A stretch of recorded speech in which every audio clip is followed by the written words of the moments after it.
నెల 25వ తేదీన మంత్రాలయం నియోజకవర్గంలోని మాధవరంకు రాష్ట్ర ముఖ్యమంత్రి చంద్రబాబు నాయుడు ఇచ్చేసినటువంటి సందర్భంగా గత 2 ఏళ్ల క్రితం అంటే 2023 ఎన్నికల సందర్భంగా ఇచ్చిన వాగ్దానం ఏంటో ఒకసారి మళ్ళీ గుర్తు చేద్దామని చెప్పి చంద్రబాబు నాయుడుకి ఇవాళ భారత కమ్యూనిస్టు పార్టీ సిపిఐ ఆధ్వర్యంలో ధర్నా కార్యక్రమం పూనుకోవడం జరుగుతుంది.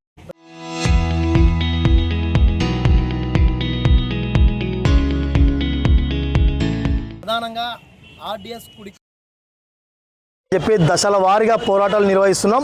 2023 ఎన్నికల సందర్భంగా లోకేష్ గారు కానీ యువగళం పాదయాత్ర పేరుతో ఈ ప్రాంతంలో పర్యటిస్తున్నటువంటి సందర్భంలోనే మేము అధికారంలోకి వస్తే మొత్తం కూడా ఈ పశ్చిమ ప్రాంతంలో అంతా వలసలను కరువును మొత్తం కూడా పారదోర్లే విధంగా మా ప్రభుత్వం ఆ విధంగా పనిచేస్తుందని చెప్పినటువంటి లోకేష్ గారు మీరు అధికారంలోకి వచ్చి 2 ఏళ్ళు కావస్తున్నా ఇప్పటివరకు ఆర్డిఎస్ కనీసం ఒక ఊసనే ఎత్తేరని చెప్పి ఇవాళ లోకేష్ గారికి విజ్ఞప్తి చేస్తున్నాం.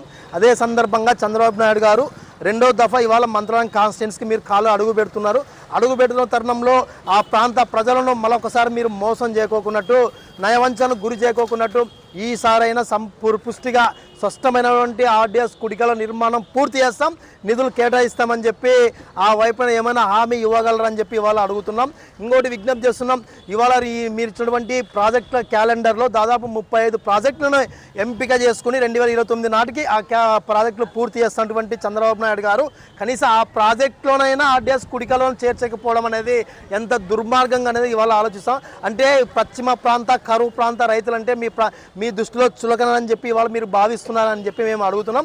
ఇది కరెక్ట్ కాదు. చంద్రబాబు నాయుడు గారు మీరు ప్రజలను మోసం చేసి మభ్యపెట్టే పద్ధతిలో ఇవాళ నువ్వు మరొకసారి ప్రకటన చేస్తామని ఒప్పుకోం. కాబట్టి దాదాపు 1956లోనే బ్రిటిష్ ట్రిబ్యునల్కి సంబంధించి 4 టీఎంసీల నీళ్లు కేటాయించడం జరిగింది. కేటాయించిన సందర్భంలోనే అటు ఎడమకు సంబంధించినటువంటి ఎడమ కాలువకు సంబంధించి తెలంగాణ అదేవిధంగా కర్ణాటక వాళ్ళు అక్కడ ఈ పూర్తి స్థాయిలో కాలువ నిర్మించుకోవడం జరిగింది. ఇక్కడ మాత్రం 70 ఏళ్ళు పైబడినప్పటికి కూడా కనీసం ఇంత అడుగు దూరం కూడా పోకపోవడం అంటే ఈ పాలకుల నిర్లక్ష్యం ఎంతవరకు ఉందని చెప్పి ఇవాళ మీకు గుర్తు చేస్తున్నాం. ఈ ఆర్డిఎస్ కుడికల నిర్మాణం పూర్తయితే ఇక్కడ ఉన్నటువంటి కోసిగడ ఒక టీఎంసీ రిజర్వాయర్, అదేవిధంగా కోటేకల్గడ టీఎంసీ రిజర్వాయర్, చిన్న మరవీడికి సంబంధించి ఒక టీఎంసీ రిజర్వాయర్ ఇవాళ ఏర్పాటు చేయడం జరుగుతుంది. కాబట్టి ఆ ప్రాంతంలో 40,000 ఎకరాలకు 125 గ్రామాలకు తాగునీరు పుష్కలంగా దొరుకుతుంది. కాబట్టి మరొకసారి చంద్రబాబు నాయుడు గారు మీరు ఆలోచన చేయాలి. ఆలోచన చేసిన సందర్భంలో మంత్రాలయానికి ఈ విధంగా మీరు వస్తున్నటువంటి తరుణంలో కమ్యూనిస్టు పార్టీగా హెచ్చరిస్తున్నాం.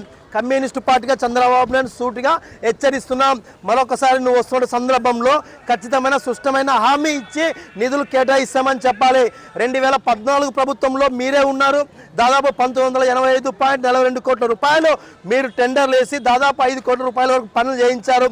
కాబట్టి ఇప్పుడు కూడా మీరు అధికారంలోకి వచ్చారు కాబట్టి ఖచ్చితంగా నిధులు కేటాయించి పని చేయలేకపోతే రానున్న ఎన్నికల్లో పెద్ద ఎత్తున రైతాంగాన్ని ఈ ప్రాంతంలో కూడగట్టుకుని ఈ ప్రభుత్వానికి పాడిగడతామని చెప్పి సందర్భంగా కమ్యూనిస్టు పార్టీగా చంద్రబాబు నాయుడు ప్రభుత్వాన్ని హెచ్చరిస్తున్నాం. లోకేష్ గారు మీరేమైనా పాలు బుడ్డి తాగుతున్నారా? యువగలం పాదయాత్రలో చెప్పింది మర్చిపోయారా?